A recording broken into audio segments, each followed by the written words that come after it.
a todos. É bom mais uma vez, estar aqui.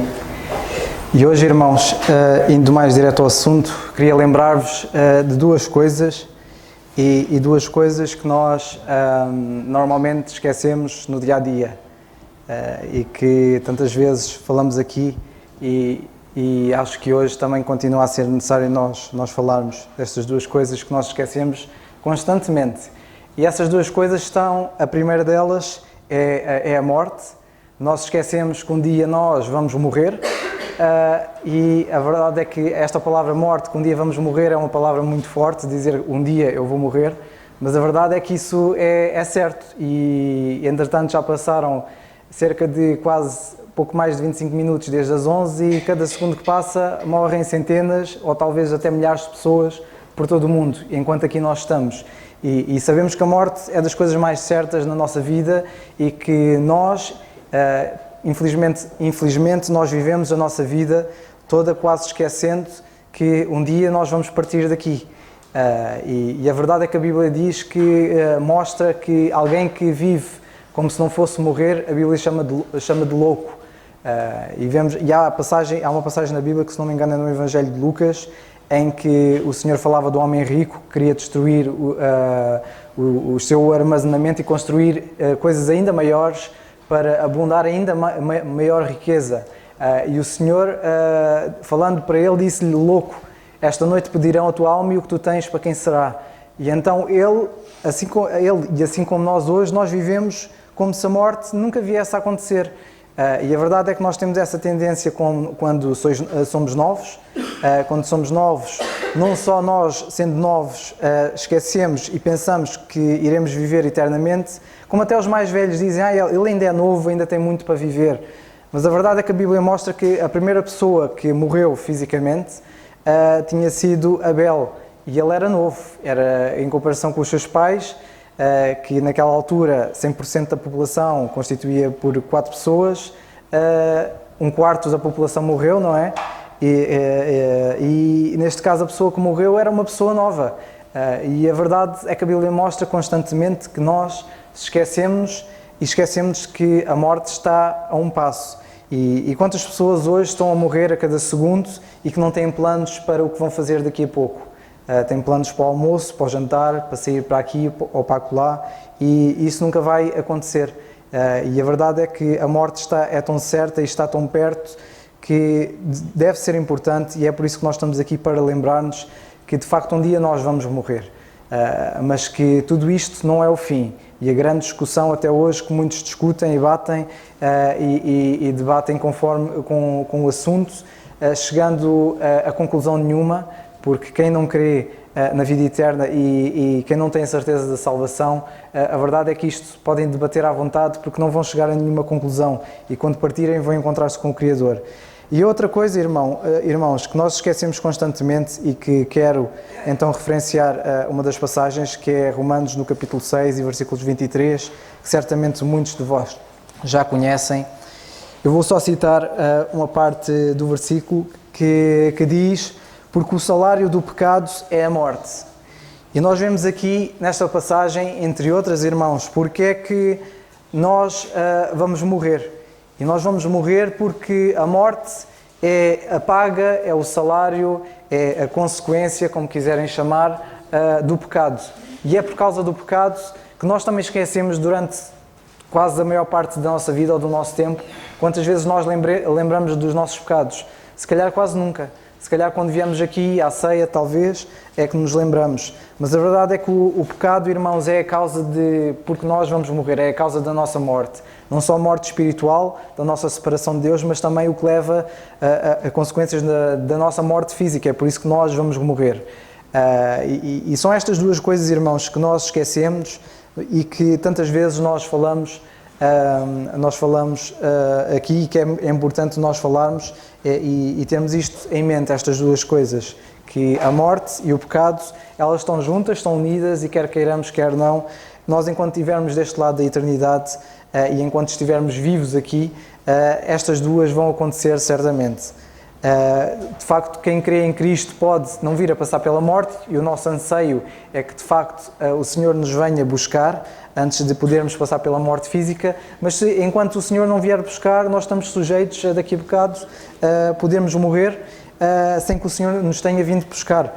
Daí ser importante, irmãos, nós lembrarmos, porque é por isso que nós estamos aqui, para lembrarmos e darmos graças a Deus pelo livramento que Ele nos deu, das consequências do pecado, da morte espiritual e, de facto, Ele dar-nos a certeza que um dia vamos passar a eternidade com Deus. É interessante, irmãos, que a Bíblia, ela de capa a capa, de ponta a ponta, de Gênesis a Apocalipse, ela fala do pecado. Eu fiz um pequeno levantamento acerca do pecado, quantas vezes a Bíblia fala, e sem a Bíblia falar em situações específicas, como por exemplo no caso de David, ou falar em pecados específicos no sentido de adultério, idolatria, por aí fora, só pela palavra pecado, a Bíblia fala, temos mais de 870 citações, o que dá mais ou menos em média de 13 vezes por livro, ou seja, em cada livro da Bíblia, pelo menos 13 vezes a palavra pecado é lá mencionado. Pecado, pecou, ou pecar, ou pequei, ou não peques, e que 13 vezes por cada livro da Bíblia nós vemos o pecado a ser mencionado, o que é muito, sem contar com as situações em que nós vemos situações específicas de pecado, mas que a Bíblia não diz lá pecado, mas que nós vemos isso claramente. O que mostra que, de facto, o pecado existe em abundância. É por isso que nós, em várias passagens, nós vemos que o pecado abundou. A outra passagem que eu tinha aqui, que continuava a ser Romanos, que eu agora não tenho aqui anotado, que era onde o pecado abundou, e alguns já estão a pensar na parte a seguir, superabundou a graça, que é Romanos 6, se não me engano, mas se eu não encontrar, não tem mal.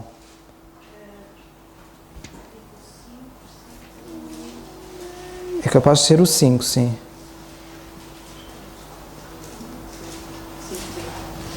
5:20? Ah, está aqui, exatamente.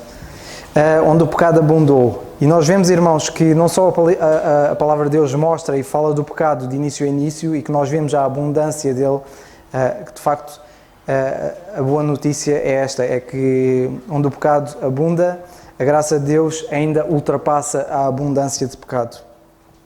E de facto, irmãos, é importante nós lembrarmos destas duas coisas, porque enquanto estamos deste lado da eternidade, nós vamos passar por elas. Mas a boa notícia é esta, é a graça de Deus.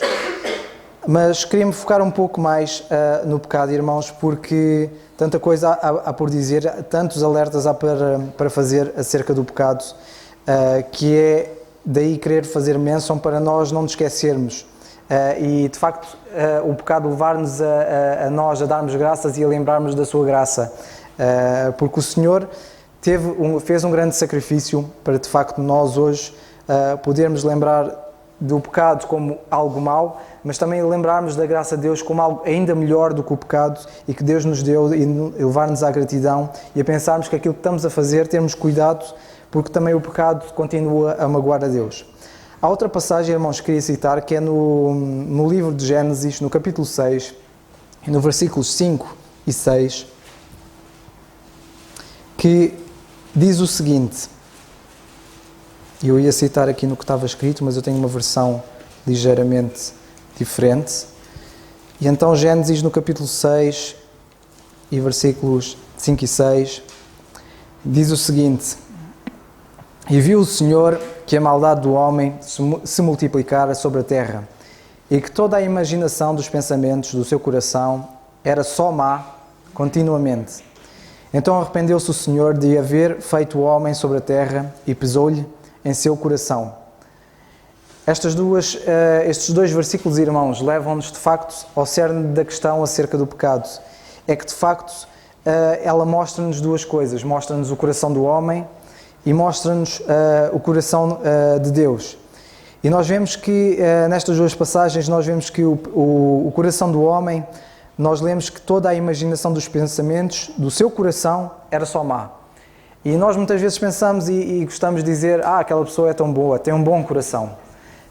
Quantas vezes nós vemos pessoas que até gostamos, pessoas que até tentam ser melhores ou tentam dar constantemente coisas boas, mas a verdade é que tanto elas como nós continuamos a ter o que a palavra de Deus diz, os pensamentos do nosso coração ser maus continuamente.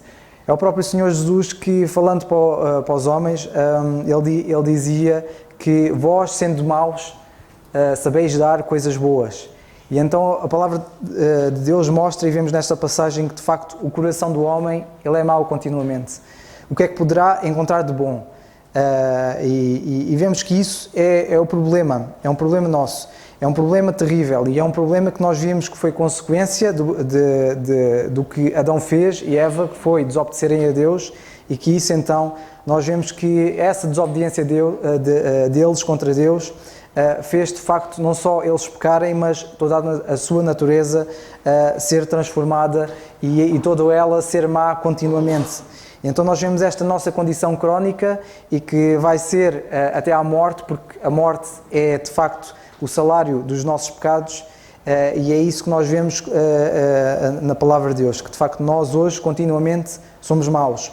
E vemos que com isso, irmãos, nesta passagem, se nós continuarmos a ver, nós vemos que o Senhor, por causa disto, Ele condoeu-se. A palavra arrepender-se aqui, irmãos, não é a palavra no sentido de voltar, se voltasse atrás eu fazia as coisas de maneira diferente. Não é isso que a palavra arrepender quer dizer. Esta palavra aqui tem a palavra a ver com lamentar, ou Ele condoer-se por causa do pecado. Porque a passagem diz que viu o Senhor a maldade do homem, e por causa da maldade do homem e do pecado constante, a nossa natureza pecaminosa, Deus condoeu-se, isso doeu-lhe. E porque doeu-lhe, nós vemos a seguir a palavra dizer, pesou-lhe no seu coração. E vemos que Deus ter criado o homem e o homem ter tomado esta decisão, e de facto dele ser, e de nós hoje estarmos corrompidos por causa do pecado, isto condoeu a Deus. E pesou-lhe e pesa-lhe no seu coração. E vemos que conforme a história, e depois se continuarem a ler Gênesis 6, nós vemos que por causa disso, por causa da violência constante do homem, por causa da maldade constante, por causa do pecado, o resultado disto, nesta passagem, foi de facto Deus trazer o dilúvio e fazer quase como um reset. Um reset entre aspas, mas um reset em que as pessoas que foram salvas, Noé e a sua família, ainda assim eles continuavam a ter esta natureza pecaminosa. Mas o bom desta história é que esta história não é o fim. Sabem que a semana passada, ou durante esta semana, estava a pôr no YouTube umas histórias da Bíblia para o Timóteo ouvir, e a gente, pronto, estávamos lá a ouvir também, e a contar esta história, os autores davam a entender que Deus ia destruir tudo e era o fim, e as crianças mostravam, então Deus vai acabar assim com tudo, e o autor que estava a contar esta história da Bíblia dizia, calma, isto é uma coisa terrível que aconteceu por causa do homem ser má, mas a história não é o fim. Deus ainda tem algo melhor e Ele veio trazer algo ainda melhor para nós. É por isso, irmãos, que nós vemos na passagem de Romanos, no capítulo 5 e 20, que nós lemos, e também mais à frente no capítulo 6 e 7, nós vemos de facto que o Pai enviou o Filho do seu coração a este mundo. Para quê? Para de facto pagar a penalidade do nosso pecado. Algo importante, irmãos, acerca desta passagem que nós devemos lembrar-nos é que esta passagem mostra-nos uma coisa. Mostra-nos, irmãos, que o pecado, desde Gênesis até Apocalipse, que o pecado ainda magoa ao Senhor. Nós pensamos, e às vezes pensamos, que a ideia de Deus ser omnipotente é que Deus pode tudo e que Deus aguenta com tudo. Mas isso não é verdade. A verdade é que o pecado é das coisas que Deus ainda se sente magoado, ainda se sente condoído, entristece. É por isso que em Efésios, no capítulo 4 e versículo 30, e podemos ir lá ver, a passagem diz, que é uma passagem conhecida, que os irmãos também certamente já conhecem, que, citando a passagem, ela diz, não entristeçais o Espírito Santo, no qual estáis selados para o dia da redenção. Então nós vemos, irmãos, é Gênesis capítulo 4 e versículo 30, que é dito, não entristeçais o Espírito Santo, do qual estáis selados para o dia da redenção. Porque nós vemos, irmãos, que de facto Deus pode se entristecer, Deus pode ficar magoado, nós podemos magoá-lo, não é um magoar físico, é de facto entristecê-lo e deixá-lo triste e condoído e o seu coração pesar-lhe por causa do pecado. Por isso, irmãos, é importante nós pensarmos no pecado, porque o pecado é algo terrível, é algo que fez ele dar o seu próprio filho. Há muita coisa na nossa vida que nós poderíamos tentar fazer contra Deus e que muitos tentam fazer contra Deus, mas o pior delas que podemos fazer de facto, é pecar contra Ele. É desobedecer à sua palavra, é constantemente virar-lhe as costas. É o facto de nós sermos maus continuamente, é isso que o entristece, é isto que o magoa. E nós vemos de facto Deus a ser, mesmo sendo, e de facto Ele ser amor, mostra que Ele, o sentir este amor por nós e ficar magoado, mostra que Ele também nos ama, porque quando nós não gostamos de alguém, se essa pessoa fizer algo contra nós não queremos saber. Queremos, se calhar, justiça, mas não preocupamos sequer em amar outra pessoa. Mas se for alguém que nós amamos, um filho nosso, um pai, um irmão, a esposa ou o esposo, se for alguém que nós amamos a magoar-nos ou a pecar contra nós, ou fazer mal contra nós, isso entristece-nos. Porque, de facto, nós amamos alguém e esse alguém desiludiu-nos, esse alguém fez-nos mal e normalmente o sentimento que vem é o sentimento de tristeza. É nós, de facto, ficarmos magoados. E isto mostra que Deus, mesmo assim, Deus continua-nos a amar, apesar de nós sermos maus continuamente. Deus continua a mostrar o seu amor. O outro ponto, irmãos, que queria falar acerca do pecado, já vimos aqui pelo menos duas coisas, é que o pecado, nós somos maus continuamente, o pecado magoa o Senhor, Ele sente-se magoado, Ele sente pesar no seu coração por causa do nosso pecado. E outra coisa que nós devemos ter atenção é que nós devemos ter cuidado com o pecado continuamente.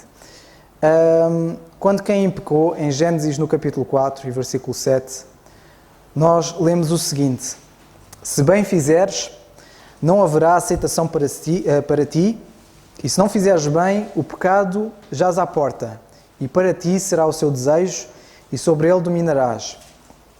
E nós vemos, irmãos, que temos de ter cuidado com o pecado, porque deste lado do céu, ou deste lado da eternidade, o pecado estará sempre connosco. Ele vai estar sempre com os seus desejos a aliciar-nos, e o pecado está sempre pronto para atacar. Quando nós achamos que estamos livres, o pecado está lá, sempre pronto. Ele é mais do que um animal que é voraz, mais do que um leão, e está sempre pronto para devorar-nos. Porque o pecado, irmãos, e o objetivo quando nós pecamos, o pecado destrói tudo. E nós vemos que no Jardim do Éden destruiu tudo. Destruiu a relação do homem com Deus, destruiu a relação de Adão com Eva, destruiu a relação de pais com filhos, com irmãos, destruiu tudo. É por isso que nós, em Gênesis 6, nós vemos que a maldade do homem era constante, que de facto o homem tinha-se multiplicado sobre a terra e que a maldade do homem tinha-se multiplicado também, que era com ele. Que a imaginação dos seus pensamentos e do seu coração era sempre má continuamente. Por isso, irmãos, é importante nós termos cuidado com o pecado, porque ele destrói tudo, vai destruir tudo. Ele tem um certo poder sedutor, e que por um lado seduz-nos, fazer algo que nós desejamos e que é contra a vontade de Deus, isso é sedutor, mas por outro lado tem o outro lado que é a parte escravizadora. O pecado tem esses dois lados, tem a parte sedutor, mas a sedução é para nos escravizar. Não é por acaso que o Senhor Jesus dizia que quem comete pecado é escravo do pecado. E essa passagem está no Evangelho de João, no capítulo 8 e versículo 34, em que diz: Jesus respondeu, em verdade te digo, que todo aquele que peca é escravo do pecado. Então o objetivo do pecado é esse mesmo, é ele ser sedutor para depois escravizar-nos. E se nós não tivermos cuidado, nós vamos andar a ser escravos do pecado continuamente. E não é esse o objetivo, não foi para isso que Deus, de facto, deu o seu Filho para morrer pelos nossos pecados. Não é para nós sermos escravos do pecado, pelo contrário, sermos servos da justiça. Muitas vezes nós gostamos do poder e da liberdade que às vezes parece estar associado ao pecado, e muitos que se voltam contra Deus e que viram as costas a Deus acham que isso é libertador, mas de facto não é libertador, porque o pecado escraviza E ele tem esta relação de sedução-escravidão, ou seja, é dar sempre o doce continuamente para manter escravo. Porque normalmente quem é escravo por obrigação ninguém gosta. E nós muitas vezes falamos da escravatura de séculos atrás, que continua até hoje, porque se nós analisarmos, e há um filme que saiu agora muito bom, que aconselho alguns a verem, que chama-se Som da Liberdade, que fala da escravidão de crianças. É uma história que é muito comovente e é real, ela é baseada em factos verídicos, e achei interessante nesse filme que os autores mostraram que hoje, em comparação com o século passado, a escravatura, principalmente crianças e mulheres, que é muito ligado à pornografia e a Hollywood, que a escravidão neste século ela aumentou mais de 5.000%. E 5.000% é um número estrondoso. Se já a percentagem vai só até 100, imaginem 100 vezes 50. E a escravidão estatisticamente aumentou muito mais por causa do pecado, por causa do consumo de pornografia. E por causa disso, deste pecado tremendo, a escravidão aumentou muito mais. E nós vemos que, de facto, o pecado é sempre sedutor, o pecado parece sempre bom, parece estar sempre associado à liberdade, mas isto é a fase enganadora do pecado. O pecado está sempre lá e, de facto, o objetivo dele é destruir tudo. Tudo o que o pecado faz é destruir-nos. Não destrói a nossa relação com Deus, a nossa relação com os outros, o nosso próprio bem-estar. Quantos hoje estão insatisfeitos e a insatisfação deles é por causa do pecado?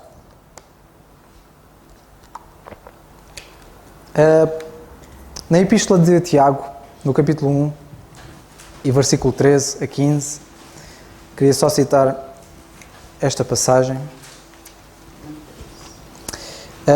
Capítulo 1, Epístola de Tiago, capítulo 1, versículos 13 a 15, que diz: ninguém, sendo tentado, diga, de Deus sou tentado, porque Deus não pode ser tentado pelo mal e a ninguém tenta, mas cada um é tentado quando atraído e engoado pela sua própria concupiscência. Depois, havendo a concupiscência concebido, dá à luz o pecado. Quando vemos aqui concupiscência, para aqueles que não perceberam, é o desejo. Sendo concebido, dá à luz o pecado. E o pecado, quando é consumado, o que é que ele faz? Ele gera a morte. E nós vemos, irmãos, que o pecado faz isto. Ele é atraente, ele é sedutor, e quando de facto nós deixamos levar por ele, quando este desejo torna-se realidade, a palavra de Deus diz que dá à luz o pecado. E que o pecado, quando ele é consumado, ele gera então a morte, porque como nós já vimos anteriormente, o salário do pecado é a morte. E daí, irmãos, tentar fazer ênfase ao máximo para nós percebermos que temos de ter cuidado com o pecado. O nosso cuidado com ele, temos a expressão, uma expressão que dizemos que todo o cuidado é pouco. Ainda esta semana, quando fui ao pediatra e estávamos a falar acerca do menino, que agora, nesta fase, conforme a fase de crescimento, eles vão mudando e que agora quer mexer em muita coisa e tudo mais, ele dizia, olha, todo o cuidado é pouco. E com o pecado, irmãos, é ainda mais grave, porque o pecado, certamente, é muito pior do que a evolução de uma criança. Porque o pecado, de facto, ele é atraente, ele é sedutor, e ele quer constantemente poder destruir-nos e que de facto o objetivo é a destruição e a separação da nossa comunhão com Deus, porque de facto Deus entristece do nosso pecado. Vemos que em Hebreus no capítulo 11 e versículos 25 que o pecado é agradável por um momento. É só uma página anterior, capítulo 11 e versículo 25, na secção dos heróis da fé. Vemos que acerca de Moisés é dito que ele escolheu antes de ser maltratado com o povo de Deus do que por um pouco de tempo ter o gozo do pecado. E então o período agradável do pecado é pouco. Quando ele o pecado sendo sedutor e se deixamos de levar, o gozo dele ou o facto de ele ser agradável é só por pouco tempo. Daí muitas vezes o pecado de ser constante e muitos de estarem constantemente no pecado para continuarem a ter aquela sensação de satisfação. Mas, de facto, o pecado, se há coisa que não é satisfador. O objetivo dele é escravizar, como já lemos, no Evangelho de João, capítulo 8, versículo 34, e se nós deixarmos que Ele entre nas nossas vidas, Ele de facto pode parecer agradável no início, mas Ele com o tempo, e isto é uma certeza, Ele vai devorar-nos. Porque nós vemos de facto que a palavra de Deus mostra que o pecado, ele gera a morte. Há outro ponto, irmãos, que queria mencionar hoje, que é acerca do curso do pecado. Porque o pecado, irmãos, muitas vezes é como uma semente. Ela começa como uma semente. Nós vemos que a serpente no jardim do Éden, a serpente lá, aliciando Adão e Eva, ela simplesmente pôs uma semente, que foi uma dúvida na mente deles, que era, será que é verdade isso que Deus disse? É assim que Deus disse? Temos lá. É assim que Deus disse. E vemos que a serpente lá começou com essa semente. Mas essa semente depois, quando brotou, como nós lemos no livro de Jó, no capítulo 4 e versículo 8, é dito que os que lavram a iniquidade e semeiam o mal, cegam isso mesmo. Cegam a iniquidade e o mal. Cegam o pecado. E que de facto o pecado começa assim. Se ele não for tratado imediatamente, se não for removido, o pecado torna-se como uma erva daninha. Uma erva daninha que começa a sufocar os desejos e a nutrição espiritual. E muitas vezes nós achamos que estamos bem espiritualmente, mas basta o pecado ser semeado sem nós notarmos e ele começar a brotar, torna-se uma erva daninha. E essa erva daninha vai então sufocar os nossos desejos e vai sufocar o nosso crescimento ou nutrição espiritual. E em pouco tempo, irmãos, essa erva ou o pecado torna-se num ato, manifesta-se num comportamento e esse comportamento vai tornar-se num hábito que não honra o Senhor. E é por isso, irmãos, que é preciso ter cuidado, porque o curso do pecado, com o tempo, ele vai tornar essa necessidade num vício, num hábito, torna-se difícil passar um dia sem satisfazer esse desejo pecaminoso e essa necessidade continua a gerar cobiça. Em busca pelo pecado a todo custo e deixando de rastro os nossos corações, deixando de rastro lares, relações entre irmãos, amigos, familiares, no emprego, onde for, destrói tudo no processo. Daí, irmãos, ser importante nós conhecermos o curso do pecado e conhecermos esta máxima, que é, primeiro, o pecado fascina e depois o pecado assassina. Daí, irmãos, termos muito cuidado e percebermos o curso do pecado para, de facto, nós voltarmos para Deus, que é o mais importante. Há outra característica interessante acerca do pecado, que é a cor do pecado. Nós muitas vezes, quando falamos da cor do pecado, associamos muito a cor preta, que o pecado tem uma cor preta. Mas é interessante que na palavra de Deus, no livro de Isaías, no capítulo 1 e versículo 18, diz o seguinte. Isaías, capítulo 1, versículo 18, diz: Vinde então e ergui-me, diz o Senhor.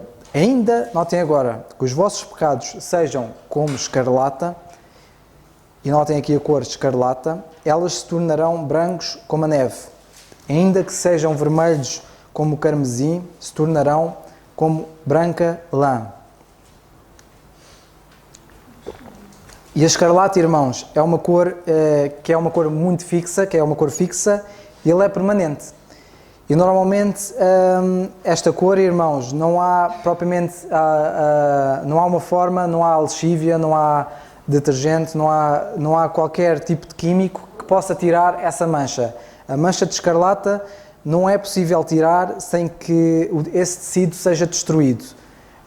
E de facto o pecado é assim. Quando nós cometemos pecado, não há nada que nós façamos, não há forma de compensar o nosso pecado, não há boas obras que tirem a mancha que o pecado causou nas nossas vidas. De facto o pecado, como nós vemos, ele é como escarlata, é fixo, é permanente e não há homem que consiga tirar. E não há químico, não há fórmula que nós consigamos usar que tire a mancha que o pecado deixa nas nossas vidas.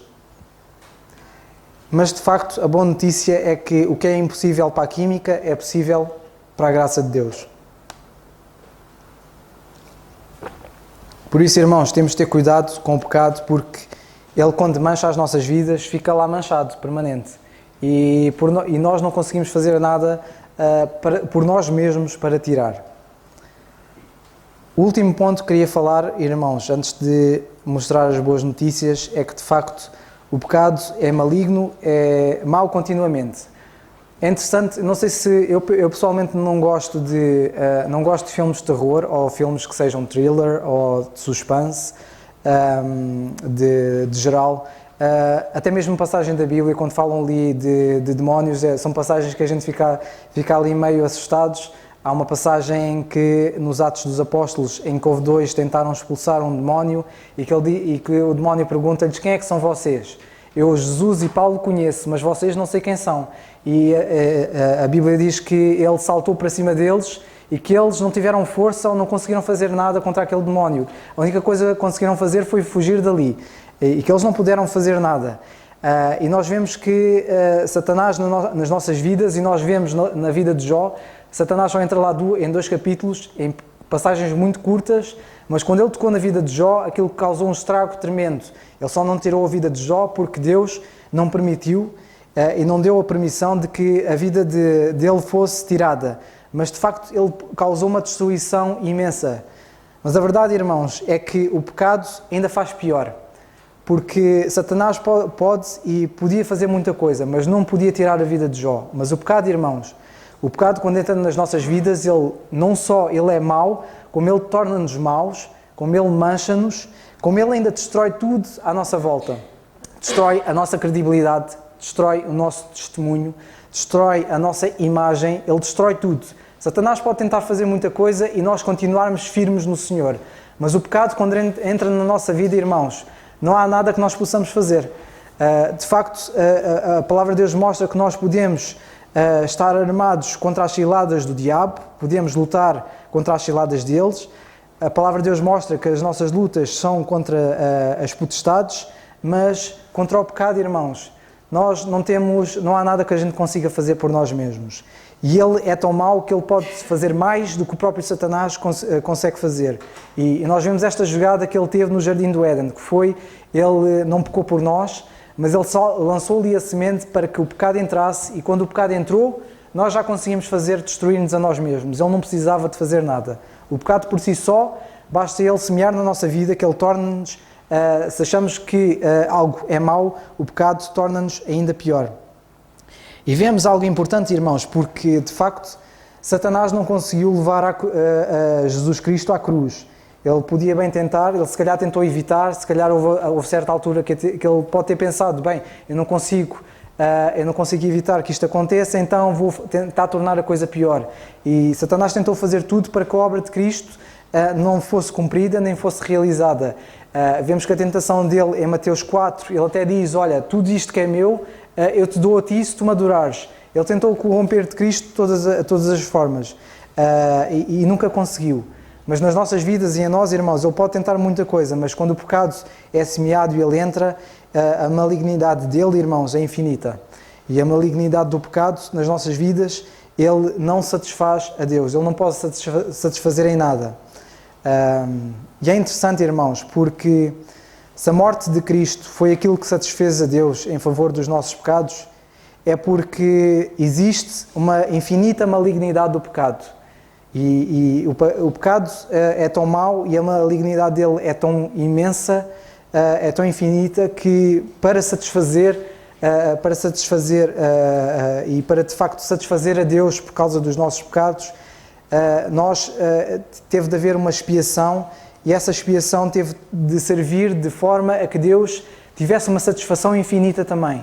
Se o pecado tornou Deus insatisfeito infinitamente, se o pecado se tornou Deus magoado e Deus ficou magoado infinitamente e tornou-nos esta separação infinita de Deus, a morte de Cristo teve de ser o suficiente e teve de ser realizar esta satisfação infinita para que Deus pudesse ser aceite e para que de facto o pecado deixasse de ser tão maligno. É por isso que a Bíblia diz que onde o pecado abundou, superabundou a graça. Ou seja, que a obra de Deus e que a obra do Senhor Jesus Cristo na cruz teve de ser tão grande que teve de ser ainda maior do que a infinidade do pecado. Daí, irmãos, ser importante nós entendermos o quão grave e horrível é o pecado e de nós termos de avaliar constantemente os nossos pensamentos, quer à luz da infinita santidade e excelência de Deus, que normalmente é sempre ofendido pelo pecado, quer à luz dos sofrimentos de Cristo. Nós temos de perceber que a morte do Senhor Jesus na cruz, que o sofrimento que Ele passou até lá chegar e na própria cruz, que tudo isso Ele fez para de facto oferecer a Deus a satisfação infinita por causa do nosso pecado. Nós muitas vezes perguntamos porque é que um mero pecado nos afasta uma eternidade de Deus, e a resposta é que o pecado deixa-nos eternamente separados de Deus porque ele insatisfaz ou deixa Deus magoado constantemente pela eternidade. E o pecado é isto que ele faz. Ele é tão maligno que ele deixa a Deus insatisfeito eternamente e que essa insatisfação só pode ser e só pôde ser realizada pela cruz. E foi a cruz, a obra que o Senhor Jesus fez lá, que pôde trazer a satisfação eterna, não só para Deus, mas também na nossa relação com Ele, nós podermos de facto estar satisfeitos eternamente, porque de facto o pecado já não tem domínio sobre nós. Nós já não estamos debaixo do pecado. Por isso, irmãos, a boa notícia é esta, é que de facto o Senhor Jesus fez uma obra tremenda. Vemos que de facto, ainda que o pecado magoa Deus ou o pecado deixe Deus entristecido ou pese no seu coração, a verdade é que a graça de Deus é tão grande ou tão maior que pode deixar Deus satisfeito. E vemos que Deus alegra-se por cada um que crê na obra que Jesus realizou na cruz, porque de facto o fim de tudo isto, e a boa notícia é essa, é que de facto, apesar de no início ter ocorrido algo tremendo que deixou Deus magoado, o fim da história não foi ali, mas o fim da história é mais à frente, em que nós vemos que na cruz o Senhor Jesus, ao realizar aquela obra, pôde trazer a satisfação que Deus precisava, não só a satisfação, como justiça e como dar esta oportunidade de que quem crê na sua obra redentora pode ter uma vida tremenda, pode ter a vida eterna em Cristo e pode ter esta certeza de que, de facto, nós ainda que esqueçamos que um dia vamos morrer, desde que nós tenhamos esta certeza, a certeza da salvação que há em Cristo,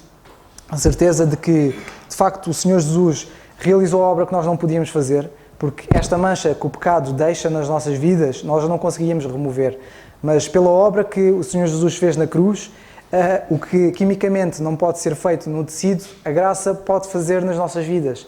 E mesmo que o pecado deixe ali uma mancha terrível, possa destruir as nossas vidas, onde o pecado abundou, superabundou a graça. E é por isso que o Senhor Jesus Cristo veio cá, é por isso que o Senhor Jesus viveu entre nós sem pecado. É por isso que Ele realizou esta obra, para que de facto nós hoje podermos aceitar a Cristo como nosso Senhor e Salvador e podemos ter a vida eterna. É por isso que a passagem de Romanos 6:23, a segunda parte diz, onde o salário do pecado porque o salário do pecado é a morte, mas notem agora, o dom gratuito de Deus, a oferta gratuita de Deus para nós hoje, é a vida eterna, em Cristo Jesus, nosso Senhor. Por isso, irmãos, daí ser importante nós não só lembrarmos do pecado, mas lembrarmos de algo tremendo, que é a obra consumada da cruz.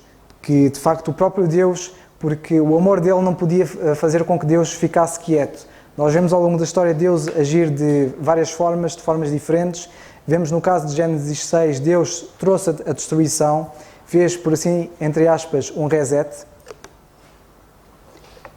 Mas isso não trouxe a satisfação tremenda, mas a história também não era o fim. E nós vemos que a história hoje, que Deus tem para hoje, é que de facto o próprio Deus inseriu-se na história, o próprio Deus viveu a vida que nós não podemos viver, e vemos que o Senhor Jesus Cristo, ao fazer tudo isso e ao morrer na cruz por causa dos nossos pecados, pôde trazer a satisfação, pôde restaurar a comunhão que havia sido quebrada e pôde de facto trazer a satisfação nas nossas vidas, a certeza da morte e a certeza que quando nós pecamos e pecamos sem ser deliberadamente, que nós de facto podemos ter a graça de Deus. E quando o fazemos e quando pecamos até deliberadamente, podemos ter a consciência de que de facto nós hoje podemos de facto voltar para Deus e perceber que entristeçamos o Espírito Santo, mas que podemos voltar atrás.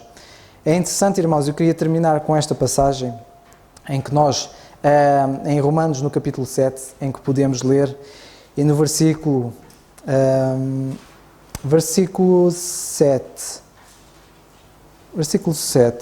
sim, que diz o seguinte: que diremos, pois, é a lei pecado? De modo nenhum. Mas eu não conheci o pecado senão pela lei, porque eu não conheceria a concupiscência se a lei não dissesse, não cobiçarás. Mas o pecado, tomando ocasião pelo mandamento, obrou em mim toda a concupiscência, porquanto sem a lei estava morto o pecado. E eu, em algum tempo, vivia sem lei, mas, vindo o mandamento, reviveu o pecado e eu morri. E o mandamento que era para a vida, achei eu que era para a morte. Porque o pecado, tomando ocasião pelo mandamento, me enganou e por ele me matou. E assim a lei é santa, e o mandamento santo, justo e bom. Logo, tornou-se o bom em morte de modo nenhum, mas o pecado, para que se mostrasse pecado, para que nós tivéssemos estes óculos, que víssemos o pecado na nossa vida, operou em mim a morte, pelo bem, a fim de que, pelo mandamento, o pecado se fizesse, note agora, excessivamente maligno. Porque bem sabemos que a lei é espiritual, mas eu sou carnal, vendido sob o pecado. Notem agora, e esta passagem queria notar, porque o que faço não o aprovo, pois o que quero, isso não faço, mas o que aborreço, isso faço. E se faço o que eu não quero, consinto com a lei que é boa, de maneira que agora já não sou eu que faço isto, mas o pecado que habita em mim. Porque eu sei que em mim, isto é, na minha carne, não habita bem algum, e com o efeito, o querer está em mim, mas não consigo realizar o bem. Porque não faço o que quero, mas o mal que não quero fazer, esse faço. Ora, se eu faço o que não quero, já não o faço eu, mas o pecado que habita em mim. Acho então esta lei em mim, que quando quero fazer o bem, o mal está comigo. Por isso, segundo o homem interior, eu tenho prazer na lei de Deus, mas vejo nos meus membros outra lei, que batalha contra a lei do meu entendimento e me prende debaixo da lei do pecado que está nos meus membros. Miserável homem que sou, quem me livrará do corpo desta morte? Notem agora, e a passagem termina, dizendo: dou graças a Deus por Jesus Cristo, nosso Senhor. Assim que eu mesmo, com entendimento, sirva a lei de Deus, mas com a carne, a lei do pecado.